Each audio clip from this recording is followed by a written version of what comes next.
Yes, There we yes, go. yes. Please Well, you continue. didn't miss anything because I was just giving the agenda. So yeah, now we've actually begun. All right. So yeah, I was just saying that FPGAs are field programmable gate arrays, and these are actually devices that you can reprogram over and over again instead of like, let's say you have a hardware design, and once you needed to maybe remanufacture the design over and over again physically. But since FPGAs have been invented, all you got to do is just reprogram this piece and make it work in a different way. And this is how you can debug things. You can save a lot of money and time on debugging and fixing hardware issues in your hardware designs. So the advantages of using FPGAs are modularity. You can grab all these different boxes or different pre-made logic components made by the vendors like Altera, like Xilinx, like Lattice, Microchip, and drag them into your design and just connect them. And that saves a lot of time of hardware design. Prototyping, which I've just mentioned, like instead of having to create things over and over again, you can just use the same physical machine and just burn it over and over again, program it over and over again, and test it. You can use it both for research and for distribution, for internal usage in your company. You can even program it and sell it pre-programmed to your customers, and that's really an amazing invention, the FPGAs. What is it used for? Things like hardware acceleration for AI, telecommunications, fintech, mining of crypto, whatever, and image processing as well. These are just a few of the things that our customers do, by the way. It's not like we are inventing anything. It's just real customers and what they're doing with their FPGAs. So FPGAs come in a couple of flavors. One of the flavors is the PCI flavor, and another flavor is the SoC flavor. So basically, this and this are actually the same chip. This is the Xilinx 5 by Intel Altera. And as you see, this flavor has these gold teeth here that allow it to be connected to a PCI Express slot. And when it's connected to a PCI Express slot, if the device is programmed with an IP, an intellectual property block that defines it as a PCI device, it allows it to identify as a PCI device, then it could identify as a PCI device, and then the operating system is able to um, actually, sorry, it could identify as a PCI device, and then the computer could see it as a device and communicate with it. The operating system could do that. But there is also the SoC configuration. And as you see, this one does not have these gold teeth. And this, on the other hand, could run as a separate computer on its own. Like if this is a part of an existing computer, this could run as a computer on its own, and it doesn't connect as a device to a host computer. And that's the main difference basically between SoCs and PCI devices.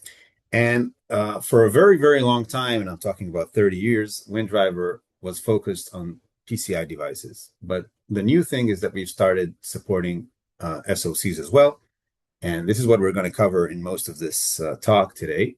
What we do for SoCs and how you can use WinDriver and SoCs as well, and also how to switch between these configurations back and forth if you want. So when would you like to use this kind of SoC FPGA? First of all, if you don't need host PC connectivity, like if you want to put this thing in a car or in the field and not in a lab, then maybe you need it to be smaller. So this could be the size of, I don't know, I don't want to say a credit card, but something small like this maybe. So it's not that big. If you You want it don't to have be the card. You don't have the card they were looking for, like last time. no, last time last time You gave it back. I actually brought a box with me with a card, but this time no. Uh, but if you want an independent computer for field applications, that's only dedicated for one task and not like, host computers could do a lot of things, and you want something that's like very, very central for one thing. and not have it do other tasks in the meantime. And the good thing is, again, like I mentioned, you can take your hardware design and apply it to SoC configuration and vice versa.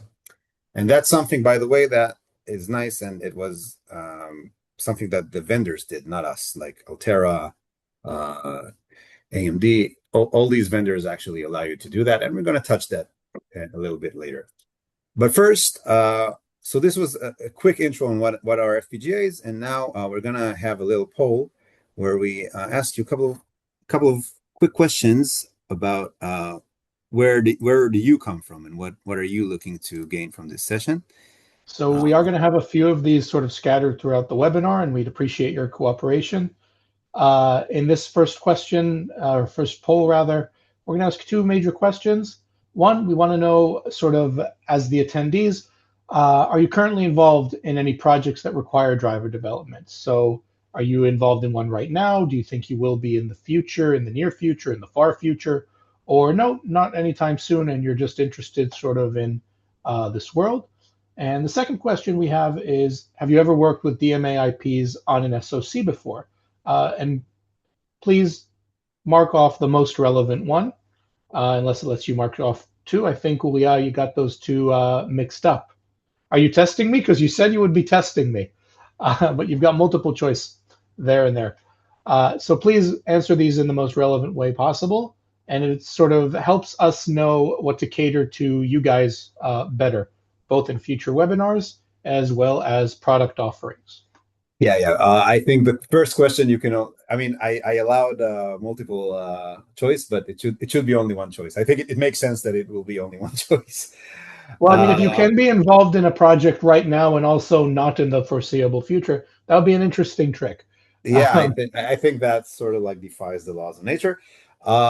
Anyway, thank you very much for filling out the polls, and I see that most people here actually used AXI DMA by Xilinx, and that's really nice because that's what we're going to focus mostly in this session, and that's really nice. Okay, so we will continue now, and we will move to the next slide. Can you see the next slides? Yes? Great. So far, so good. Okay, so we've talked a little bit about the physical aspect of FPGAs, and now we're going to talk just a little bit about the logic and design. So basically, again, in order to program these physical devices, you need to know how to create these logic designs, usually with IDEs like Quartus by Altera or Vivado by AMD or others. And that's a skill. That's something you need to learn. But since our aim in general is to make life easier for everyone, then we've added a nice section in our website, which is called our example design or example project section. So I want to show this for a second, if I may, here. So could you still see my screen? Yes. Yep. So far, you're good. Okay. Good. So I just entered Jungo's website, and if you enter my portal, you get to the customer portal, and here you can do a lot. WinDriver portal, and if you click here on example projects, you can get into this very nice page called FPGA example designs. And what's the idea with this page? This page actually gives you the ability to download, I think, at least 10 different example designs that our in-house FPGA engineer has made for us in order to create samples too. So most of the driver samples that we have on WinDriver actually work very closely tied with these FPGA designs. So if you want to make sure that you get a driver that works out of the box, then the design must work hand in hand with the driver. So you need to make sure the box fits. Exactly. So if you download our designs from here, then, and again, you can change them afterwards. You can just, use them as a starting point. But once you download these, you can be sure that our samples are just going to work out of the box, assuming, of course, that you have the right parts. Because, of course, FPGAs come in a lot of different part numbers. And again, we don't cover everything here, but we do cover a substantial amount of kits. Yes, we don't cover everything yet. Yeah, but we're going to cover even more. But we cover a substantial amount of kits. So I'm just going to cover this quickly. We have designs for mSGDMA, running on an Agile X5. And we have on Agile X7 also mSGDMA and Avalon. And we have Cyclone 10, these 4 different designs for Cyclone 10 with Avalon and with mSGDMA for PCI. And we have Aria 10 also by Altera. And we have 3 different designs for that. And for Xilinx, we have 2 different designs, one for XDMA and one for QDMA. And each one of these has its own samples, as you see. So these are the WinDriver samples relevant. This is the example design. And you see that you can just download these and use these samples, just like Shlomi is going to show afterwards in the demo.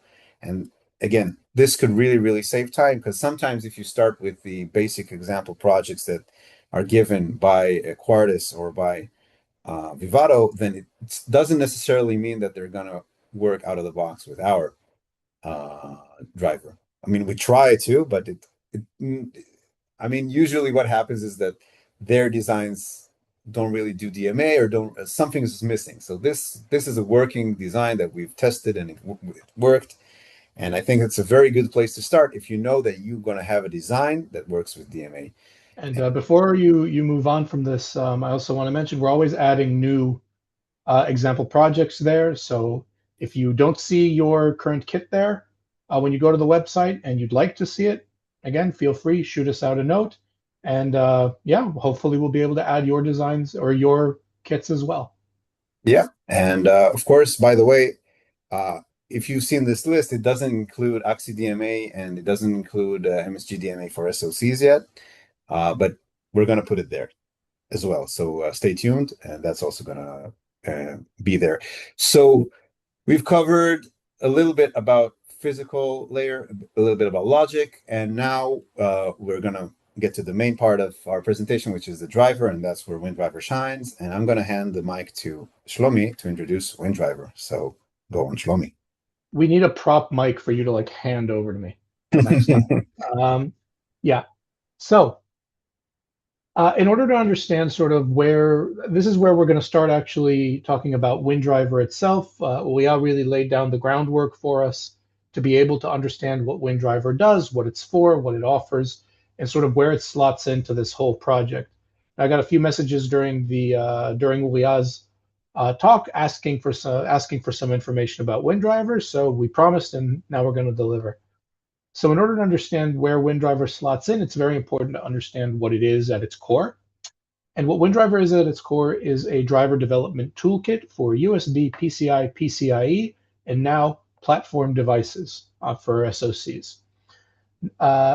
The things that are important to realize about WinDriver is it offers several advantages over using just either the solutions sometimes offered by the actual manufacturers, which to phrase it gently, I've had harsher phrasings from people who have actually used them, can be somewhat lacking in their performance and capabilities. So WinDriver sort of bridges that gap between the less than satisfactory offerings that may be off the shelf, while still allowing you to configure it yourself, do it yourself, build it in-house, and have full control over customizability in various ways.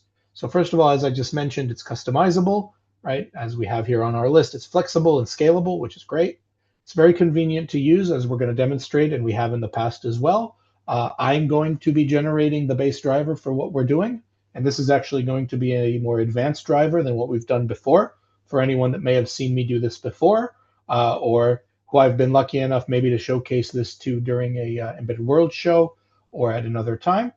So we're going to be actually doing a more advanced version of that, and it's actually surprisingly easier than some of the ones we've done before. And it's all done in the user space, in the user mode, while still harnessing the kernel benefits. And of course, it's cross-platform compatible between Windows, Linux, Mac, Zephyr RTOS, as well as Linux ARM and Windows ARM. And of course, we have specialized support for certain FPGAs, as we already mentioned, and we already kind of explored that somewhat. So if we could please skip to the next slide, I'll be able to get. And I just want to mention that the fact that Shlomi is going to be the one generating the code, it just exemplifies how easy that is. I will choose not to be offended by that statement at this time. However, I reserve the right. Um, so here we have a few different snippets from the various layers of WinDriver. We can see here the actual driver wizard. This is the GUI application, a configured project, as well as a snippet from the code itself. So you can actually edit at any point or configure during any point of these different layers of WinDriver based on what you're doing. If we could please skip to the next slide. So the WinDriver samples that we're going to talk about, and we have in the past as well, come with several different things or several different components that are there for you to make the most of these samples.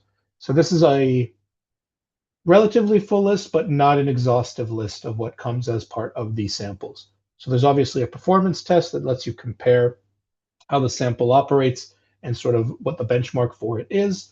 Customized DMA IPs, so everything you need to set up the DMA for your project is already going to be there, assuming again that you have the proper project for it, which is one of the reasons we also offer the example project to go along with the sample code to make sure that you get started on the right foot. Interrupt handlers, DMA mechanisms, kernel plugins, which is the big one we're going to be talking about today, and all of the other functions. The reason I'm laughing is Uliah and I have this thing in the webinars where he plants little inaccuracies and little screw ups for me to find and call him out on. Originally, there was only 2 dots right there, and he added another period to all the other functions, ... Very good. That actually makes sense now. So I don't even know if that's a mistake. But there were 2 dots there before. Now there's 3. Very good, Uliah. So regarding our samples, our DMA samples for some of the popular DMA IPs, you'll notice that we support a lot of the different larger manufacturers or larger distributors in the space, including Xilinx, Altera, as well as sort of the tried and true PLX. You can see here several different DMA IPs from the sort of very, very tried and true, long-lived PLX ones all the way to the latest and greatest from Altera and Xilinx, like QDMA and mSGDMA, as well as the special SoC ones, which are sort of what we're talking about today, the AXI DMA, which a lot of you seem to be familiar with, as well as the mSGDMA, which we may cover more in depth in another talk or even a short video at some point. But for today, we're going to be focusing mainly on the AXI DMA. Oh yeah, you can skip. So we also mentioned that there's some support or enhanced support for certain FPGAs. So a lot of you will probably be familiar with this list or be working with some of these cards. Again, the latest and greatest from the bigger manufacturers like the Versal AI core from Xilinx AMD, as well as the Agilex family of devices from Altera. But it's very important not to get too hung up on this list. While this list is a list of devices we offer some additional support for and some additional functionality for out of the box, WinDriver is silicone agnostic. And I've said this before and I'll say it again. It doesn't care whether you have an FPGA from a third party, whether you built it yourself in your garage with scraps Iron Man style. It really, really doesn't matter where you got the FPGA, how it was created, how you built it. As long as it identifies as a PCI or PCIe or USB or even as a SoC, WinDriver will be compatible with it, and you will be able to use it to start servicing your driver development needs. Slide, please. Okay, so I'll be taking it from here. So this was a quick introduction about WinDriver in general, and like I've mentioned before, the new thing about this version of WinDriver that has just been released a couple of weeks ago, WinDriver 16.6, which is already available on our website for download. Which was supposed to be ready for my birthday. Yeah, and then it wasn't, but eventually it was ready. So this version includes, for the first time, it includes also support for SoC platform devices running Linux. So up until now, WinDriver was mostly focused on PCIe plus host devices, both FPGAs and ASICs, and also USB devices. Again, on all the operating systems that were mentioned by Shlomi, but now we also support SoC platform devices running Linux. And we're going to talk a little bit more about this and explain. So what is the workflow to work with WinDriver on an SoC platform device? So first of all, you need to fit your design for an SoC. And this means I'm assuming that your design comes from a PCI configuration and that it was already using a PCI dev kit, and then you want to switch it to an SoC. So you first of all need to maybe take out the PCI IP from that design and maybe connect some kind of logic to allow it to use an SoC. Usually in the Kriya that we're going to exemplify today, Kriya is the platform used by the Xilinx that has the UltraScale Plus FPGA that we're going to show today. So you're going to use something called Zinc, which is this logic block that you need to connect in Vivado.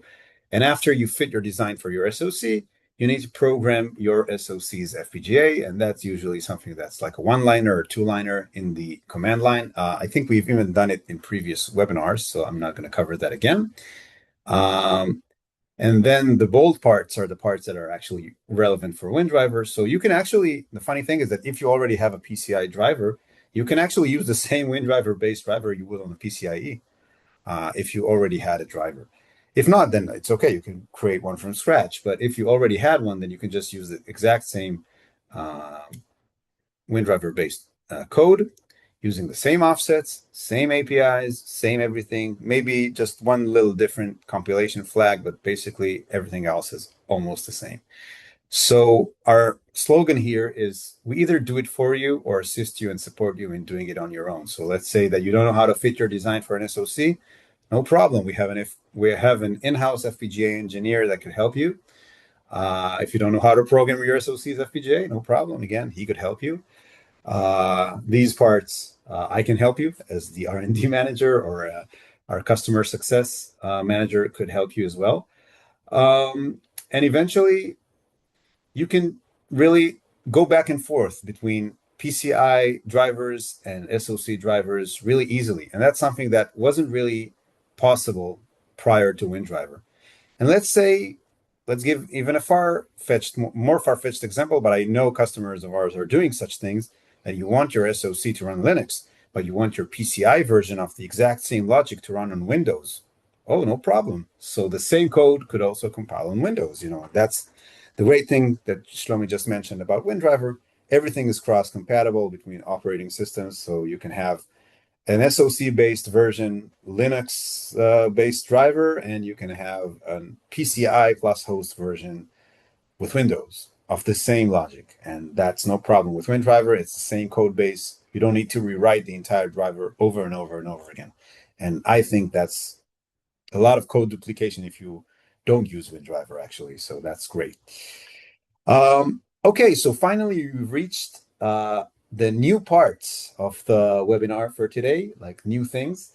So yeah, let's talk about our two new samples. Just 1 second before you jump into the new stuff, Mm-hmm. to everyone writing in the chat, I am seeing your messages, and I promise we will answer them towards the end. So please, if you do have other questions, if they're relevant or you think they may be relevant, keep posting them in the chat, and we will circle back to them. I do see them. All right?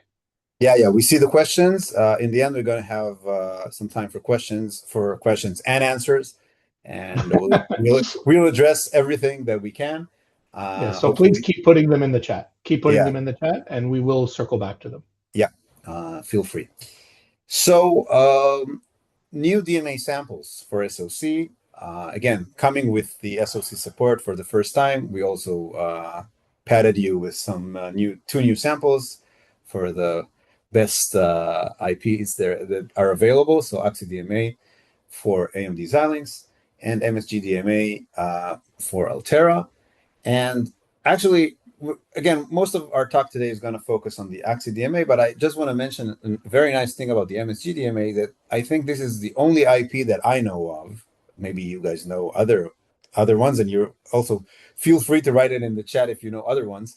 But as far as we know, the only IP for DMA that we are aware of that is actually cross-configuration compatible. It means that you can have the exact same IP work both on an SoC and on a PCI without changing your hardware design. I'm not talking about the driver, I'm talking about the hardware design. That's the mSGDMA. And that's really cool that Altera made this thing that allows you to you don't even need to change anything in your DMA IP. Because let's say that you want to have something with Xilinx, then okay, you need to have, for example, an XDMA for the PCI and AXI DMA for the SoC. But if you use Altera, then you can just share mSGDMA for both configurations. That's really nice. Of course, I mean, both of them are our partners, so I don't want to offend anyone. And of course, Xilinx have their own advantages and Altera have their own advantages. But this specific thing is something that's worth mentioning because it's not just the driver that's going to be exactly the same code. It's also going to be very, very close kind of hardware design between the two configurations, and that's really nice. And another nice thing that we've added in this version and for these samples is the ready-made kernel plugin code samples. And we're going to show later on today what's the advantage of the kernel plugin, and especially how they really, really, really improve the performance. And of course, if you want to do DMA, I assume that you want high performance. So we're going to touch that in a moment. So let's explain why kernel plugin is good for you, especially in the DMA context. So in order to understand that, I need to explain a little bit about how WinDriver works in general. And this is a diagram that you can take from our website. If you enter the main page of the WinDriver website, you'll see how WinDriver is built. And it's also true. This is a PCIe device driver diagram, but it's also relevant for SoCs when we're talking about this.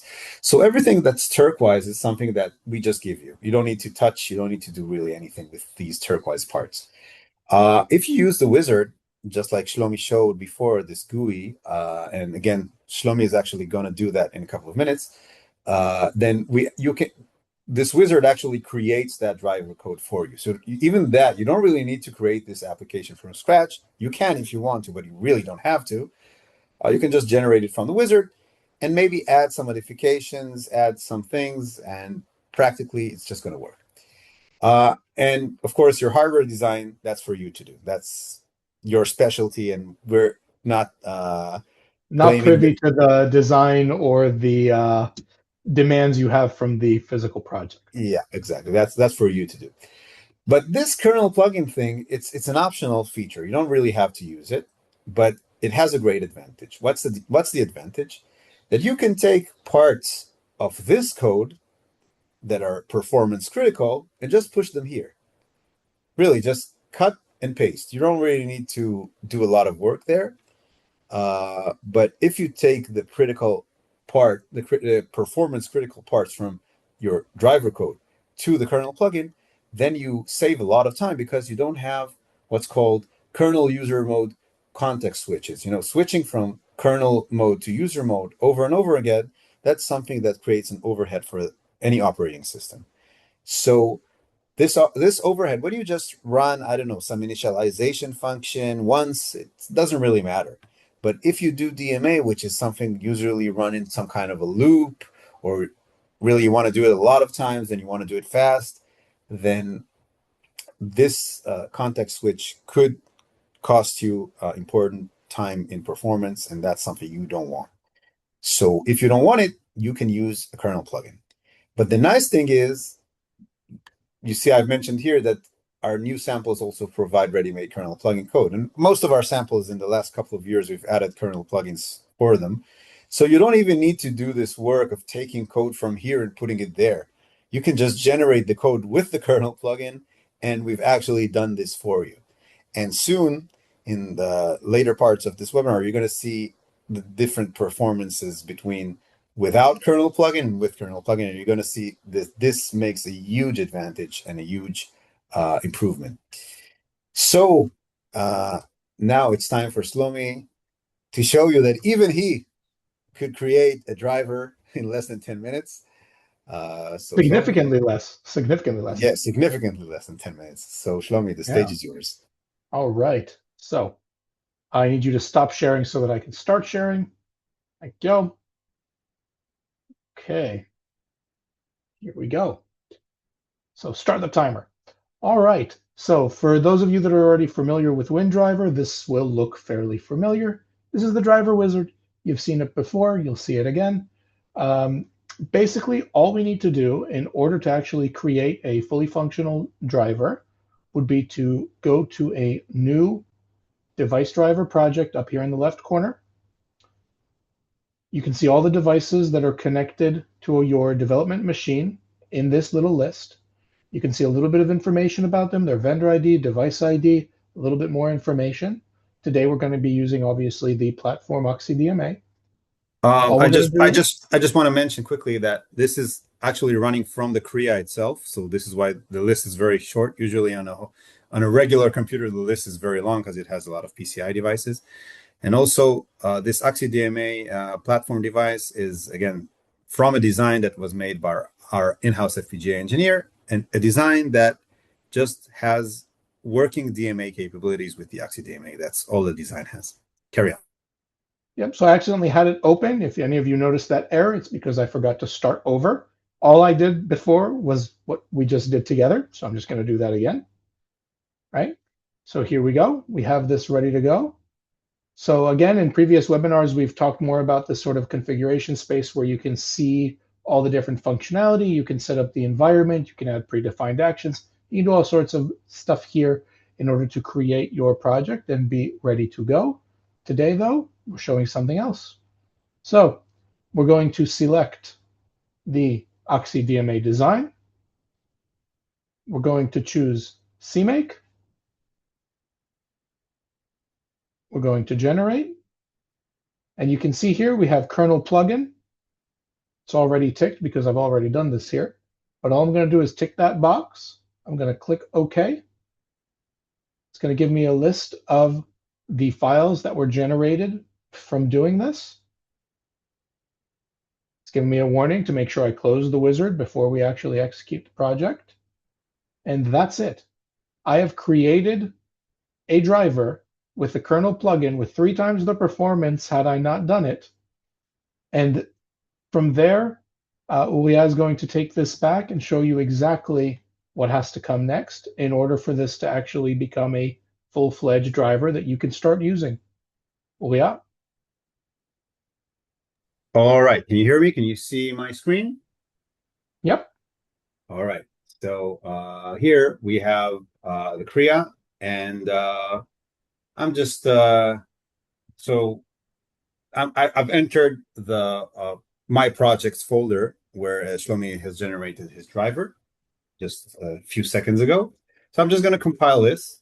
I see that I'm going to clean this up, and I'm going to compile this with CMake quickly, and yeah. And while it's building, we can see that we generated a couple of files here for the code, and we're not going to dive into the code now, just in order not to get too deep today. But anytime you generate code, you get the code itself, not just the application. We're just going to show you how the application runs, but this code is yours. You can now change it. You can now modify it in any way you want. Take it. It's fully editable. Exactly. And do whatever you want with it. Take only the parts you like, throw out all the parts you don't like, add parts, new parts, really do anything you want. So we're compiling both the user app, which compiled pretty fast, and also the kernel plugin, which is a little bit slower to compile. But again, we're compiling on the Kria itself, which is a pretty weak machine. So this is why it's taking a little bit longer than on a regular computer, desktop computer. But it's going to finish. Yeah, and it finished. Okay, so what I'm going to do now, I'm not going to install the kernel plugin. Installing the kernel plugin is, again, a couple of more bash commands to do. And again, just for brevity, I'm not going to do it now. But we're just going to show the slower version without kernel plugin now. Just as he's doing this, he has walked me through doing this myself. And again, I believe anyone who has followed our webinars, you've seen the vast majority of my coding experience live. Yeah. So if he was able to walk me through this, I think all of you will be able to do this. Yeah. And also, again, notice that we haven't touched the line of code. I didn't, he didn't do any coding. I didn't do any coding. I just compiled it and that's it. And I'm running it. I didn't do anything. I didn't edit a single line, single word. So this is our application that Shlomi just created. For some reason, he called it Triple D Pro. And it automatically opened the AXI DMA device with its physical address. And what it allows us to do is to open other platform devices if there are any, but there are not any today. Read and write from the memory sections of this device, which is something that we've done in the previous webinar. So if you want to see how we do that, you can watch the previous webinar. But because it's a customized sample for AXI DMA, then now we have this new menu, and that's the cool thing. So let's enter that new menu, Direct Memory Access DMA, and we have 5 different options here that give us a lot of power. And again, you can use them for your own purposes. So what are the options? First of all, I'm going to start from the end, actually. Perform reset to the DMA IP. Sometimes the DMA IP can get stuck, can get dirty. So you can always just reset it from the application. Very easy. Let's reset it just like that. Yeah, and I issued a reset. And we can measure the DMA performance. So let's choose a direction. It doesn't really matter. And we choose the buffer size. So the buffer size is, let's choose 8K. And the number of repeats, let's do 10,000. And you see the kernel plugin is not loaded, so the performance is kind of slow, but that's okay. So we've transferred in 289 milliseconds, we've transferred in the rate of 270 megabits per second. So this is a way for you to test your performance. And again, this is on a very slow Kriya, but you can take it to a different SoC, which is much stronger, and performance could be a whole lot different. And this is why I personally don't really believe in performance tests unless they're apples to apples. So I'm pretty sure that many of your boards, your SoC boards, would be much stronger than the one we have for this example. So it doesn't really matter.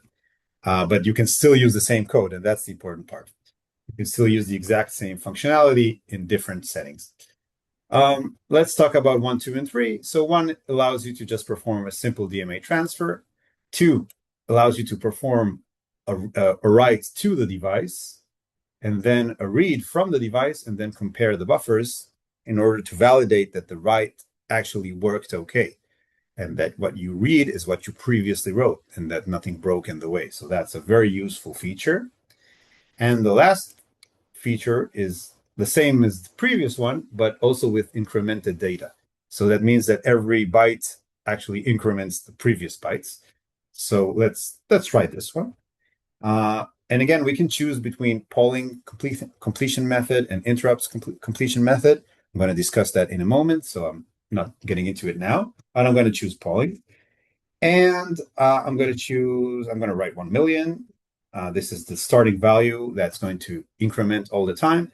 And I'm going to choose, let's say, 60 hex. Sorry, 64. Yeah.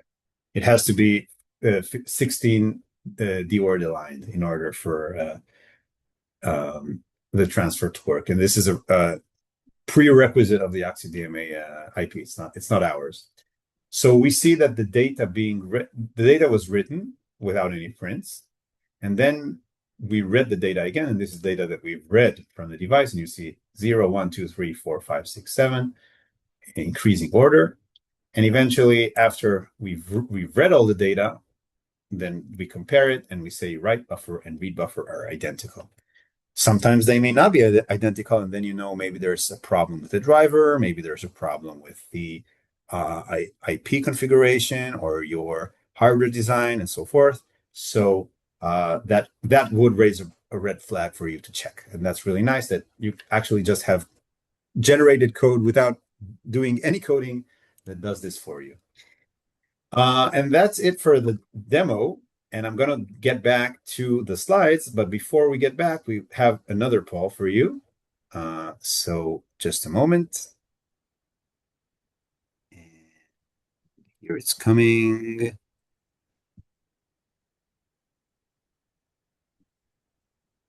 Yeah. So here it is. So here, again, like I said, we're really trying to get a better finger on the pulse of what you guys are doing. So if you could share with us the main pain point of driver development for you.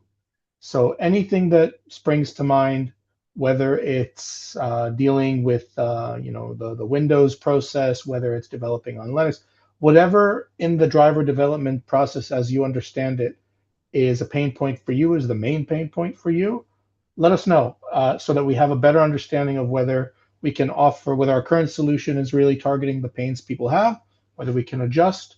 So anything you think is relevant here, this is purposefully an open question. So please share with the class. Yeah. And of course, your answers are going to be confidential. So, Of course. Yeah, we're not going to share it with everyone.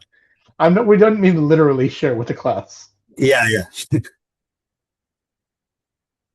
And we're going to give you another 55 seconds to write. So take your time. 56 or no go?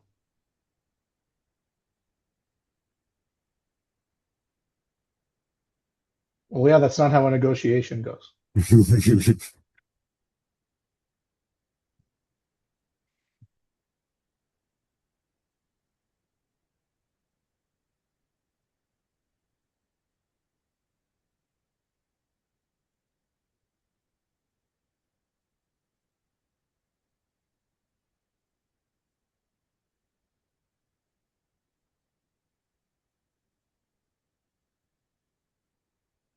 Okay, 10 more seconds left for anyone who wants to answer.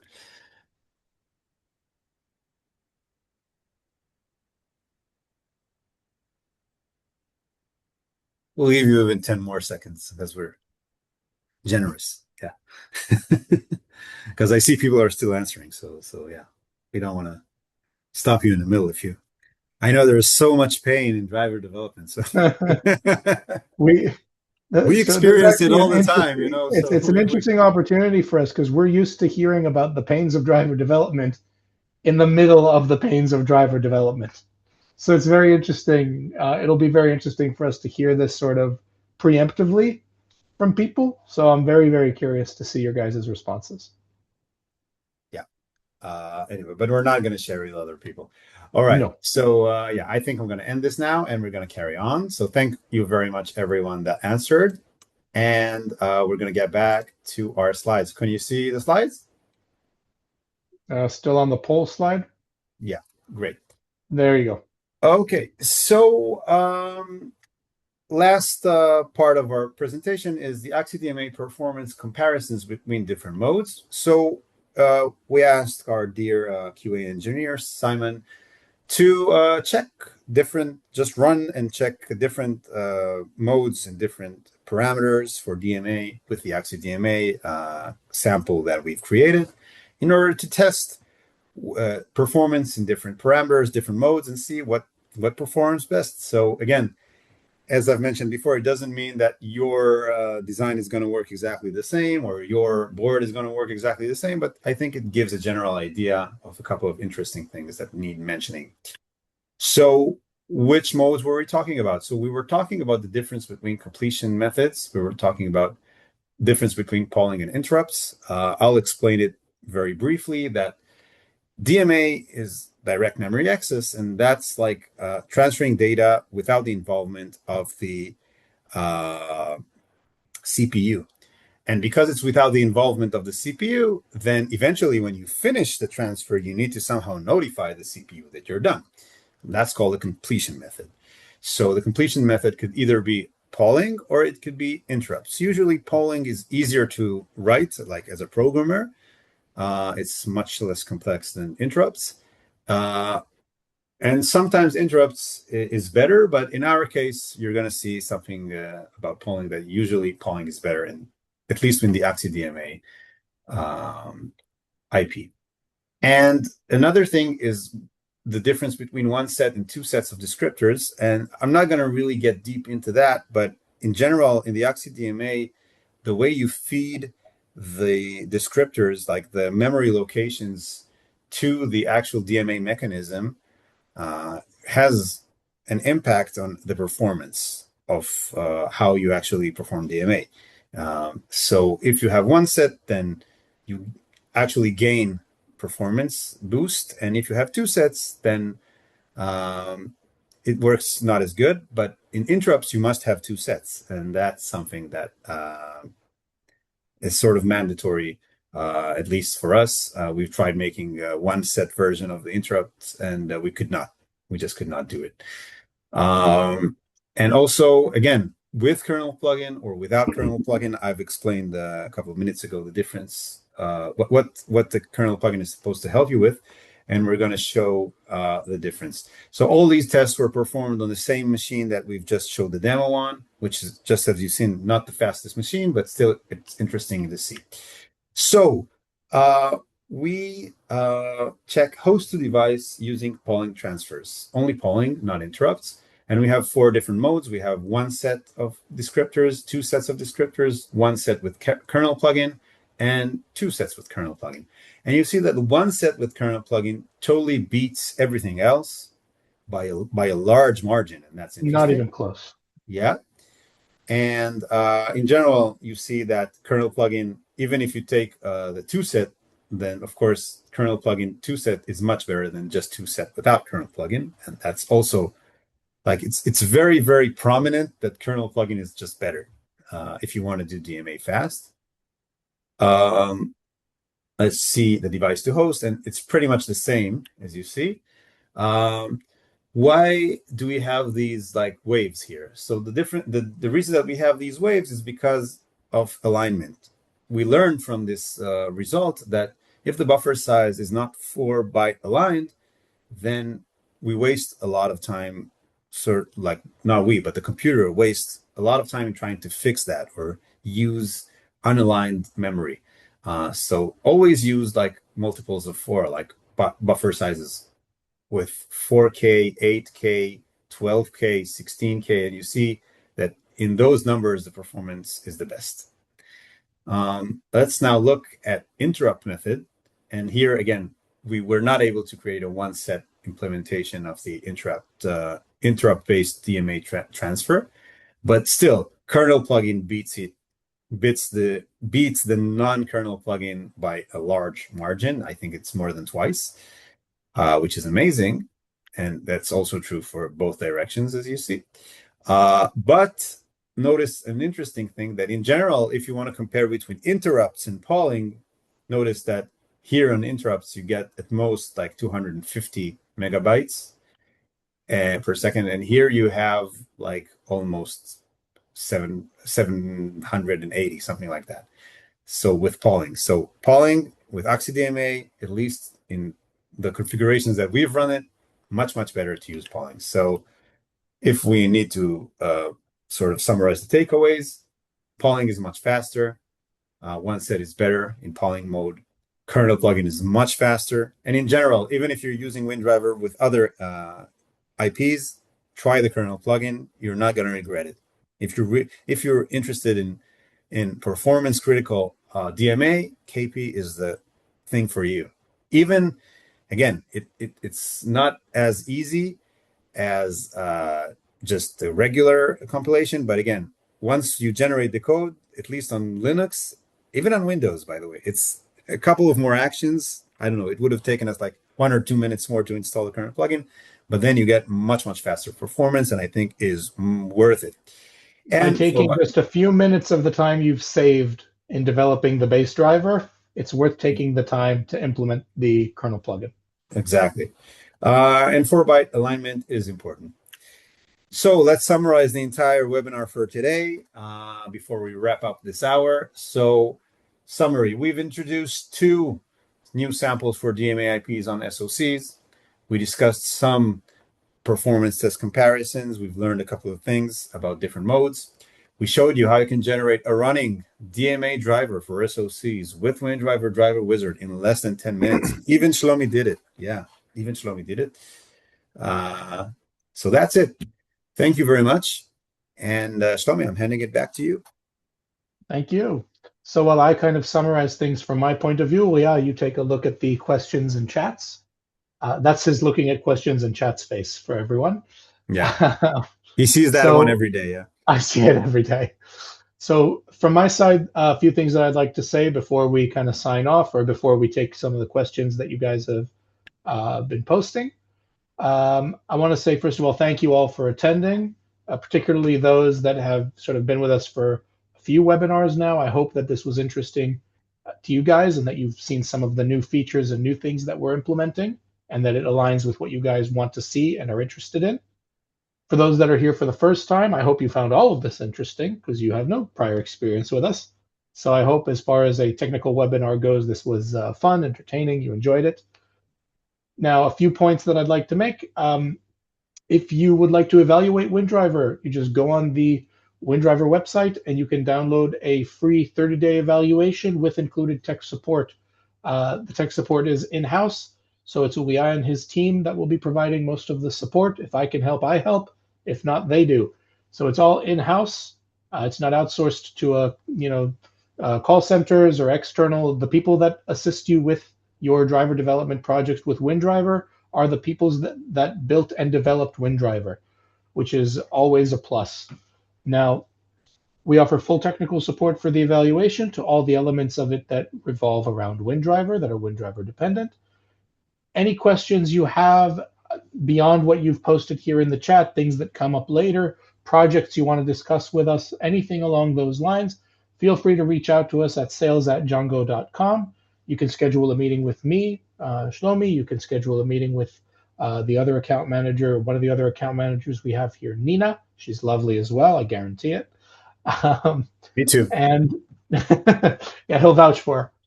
And we hope you enjoyed this. If there are, again, any other questions, feel free to send them to us. We are planning on attending Electronica in Munich this year. So if anyone is going to be there and would like to meet us in person and say hello, again, shoot us out an email and we'll schedule something. You want to start going through some of these questions in the few minutes we have left? Yeah, I'd love to. Go for it. So first of all, there was a question by Magendran Datasol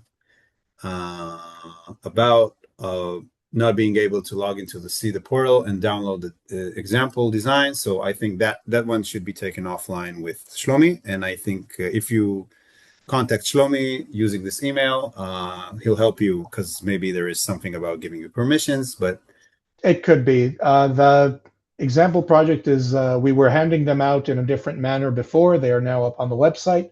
So there may be still some overlap. They've recently been added to the website in the format that they are. So if there's a problem, just email me directly and we'll solve it. Okay. Next question, Krishna Reddy Chimarala. I'm hoping I'm saying all these names right, and I apologize. I guarantee you're not. Nobody get offended, please. If I'm not, I apologize in advance. So is there support for direct DMA from FPGA to GPU VRAM? Actually, and this is a very cool thing, the answer is yes. Yes, there is. Again, we're talking now about PCI, right? Not about SoCs, but I assume that this is what you meant in your question. Yes, we have, first of all, we have GPU Direct support on Linux. GPU Direct is NVIDIA's way to communicate between FPGAs or any PCI device and their GPUs. It doesn't work on all NVIDIA GPUs. You need to make sure that your GPU supports GPU Direct. So that's a feature that we've been supporting for a while now, and you can check it out on our manual. Just go to the WinDriver manual and Google. Also up on the website. It's a very, very robust manual that Uli has been working on and editing for many years. So it's very, very comprehensive. And in there, you can just search for GPU Direct. That's the name, GPU Direct, and see what we offer on that. But also, if you are not working with NVIDIA GPUs or you're working with a different kind of GPU, then we have just actually I don't know, this week, have added a new feature. It's not in the released version yet, and it's in beta phase. But if you're interested in like general P2P, like peer-to-peer communication between different devices, DMA between different PCI devices, then we've added this feature for Linux, and would be glad to send you a beta version of this feature. But again, you should contact Shlomi with more information, and then we could answer that. So that's an answer for Krishna Reddy, Chimala, and Magendran. I hope that you're still here. You asked about, I want to transfer data between two Zinc MPSoC boards, RC2EP through PCIe. Can you tell me how to do it using WinDriver GUI? Well, first of all, I think I need more information to answer that question completely. But if we're talking about a device that eventually, like a PCI to host configuration, like a device that actually is identified like a PCIe device, and you want to transfer data to a different host, then you can implement DMA using WinDriver. Yes, and I don't want to get too deep into that, but you can check chapter 11 in our manual, and chapter 11 deals with DMA and how to do it. I think that because you're not using a specific IP from the list that we've mentioned before, then you might have to implement a couple of things on your own, but you can still use our API, and we would love to guide you on what to do. But this should be taken offline because that's a bigger question, like a more complex question. So that's the answer for you. I hope it was satisfactory for now. And thank you for attending. And the last question was about the slides, so I'm going to let Shlomi answer that. The webinar will be posted to YouTube. You will be able to see it, and you can take screen grabs if you need. I need to make sure that we can share these slides directly, but I believe so. Either way, though, the video itself, there will be a link to it that we will be sharing in the coming days. It will be online. You will be able to use it for your own purposes and come back to it as needed. Olia, you want to jump into the Q&As and see if there's anything there? Let's see. Rajender, I think he's no longer here, so I will email him as he requested. That one's fine. Oh, okay. Okay. I will answer it just for the protocol. He asked, how do I evaluate WinDriver on Ubuntu? Very easy. You download WinDriver. Download it from the website. And from the website, and you evaluate check it on Ubuntu. and you evaluate. But seriously, the instructions for installation are chapter 3 on our manual. You can just use the instructions and follow them, and I think that should suffice. Another question, can I use the utility for my custom board where I have PCIe device enumerated already?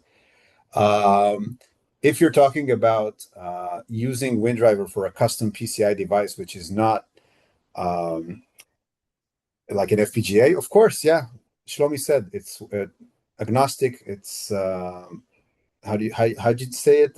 Silicon It's agnostic. silicon agnostic. Yeah, so you can really use it for any device that identifies as a PCIe device, basically. And also any device that identifies as a platform device as well. So it doesn't have to be something made by Altera or by Xilinx or anyone else. You can even just get it from the factory, and as long as it's enumerated as a PCI device, everything is okay. Another question, what is the fail-safe mechanism for kernel crash in drivers? That's a big question, and to be frank, I can say that, of course, you can crash your driver with WinDriver, just like you could crash any program or any computer with any operating system or any programming language. So this is an API, and we in our samples, the code that we create, we try to avoid all these things. And if you use the code that we give you, then of course things are much better checked than writing it on your own. So because we actually check these things and we try to find crashes and fix them ahead of time. But I don't think there is a fail-safe mechanism in general. How can I see PCIe command and transaction level details like protocol analyzer?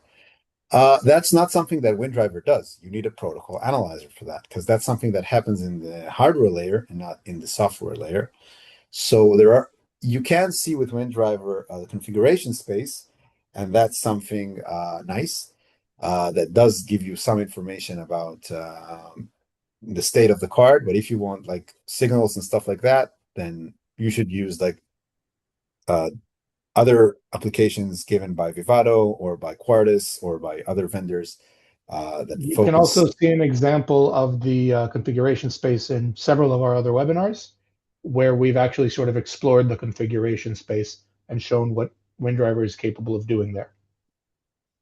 Uh, okay, so these were the questions from Rajendra Mehta and another question from Krishna Reddy Chimarla, which is DMA reconfiguration of DMA transfer size multiple time in application possible or not? Reason. I think it is possible. You can start DMA and then like free the buffers and then start a different DMA. I don't think it's a problem, at least from what I understand. One It thing I is want to possible. say about that also is there is a real reason we provide an evaluation the way we do, a full featured evaluation. If we don't have a direct answer, or you are trying to do something that may be very novel that none of our customers or none of our evaluators have done before, or we aren't aware of, our general response is try it. That's what we provide the evaluation for. And one last question to cap it off, again from Krishna Reddy Chimarla, how to update WinDriver with any specific tool. We have a whole chapter, I think it's chapter 7 in the manual about how to update WinDriver. And again, because WinDriver, we keep on, publishing new versions, and there is like a very detailed explanation on how to update if you're already using older WinDriver versions. It's a pretty easy task, in my opinion. It's Once fairly you, straightforward. yeah. It's something that I have also done under the team's guidance. And while I couldn't, I don't think I could do it completely by myself. I was also updating from a very, very old version, I think, to a very, very new version, which included several OS jumps. But if I can do it under those circumstances, again, I believe any one of you could do it under better circumstances. Yeah, but in general, I mean, I can tell you that for me, it takes to update a project from like, I don't know, WinDriver 10, from 15 years ago to WinDriver 16.6. It should take me around at most half an hour, at most. But even Of course, that's variable based on the project and the size of the project yeah. and other variables. But for projects that we've generated in-house and we're familiar with, that is the time frame it can No, take. actually, if it's something that I've generated in house, I can do it in 5 minutes. Seriously. But if it's something that you did and it's code like that you have from 15 years ago, and again, many customers come to us and ask us about, oh, I want to upgrade code from 20 years ago. And we help them, we show them how to do it. And it is very, very possible. It's not impossible, it's very possible to do it. So and we know how to do it, we have the expertise. All right. So I think that is it. Yep, I think we've And covered as much as we could. So as I said, the recording will be up on our website fairly soon. For any questions that are more in-depth, feel free to contact us directly. If you'd like to discuss projects, contact us directly. I encourage you all to evaluate WinDriver and get a feel for just how easy it is and how much it can do in a real environment. And with that, I believe we will be signing off. Thank you all very, very much for joining us. For those, again, first timers, I hope you enjoyed. For those who have been here before, I hope you enjoyed. And I think we'll be signing off. And we wish you all a good night or a good day, depending where you are. or a good day. All right. Thank you Cheers. very much. Bye.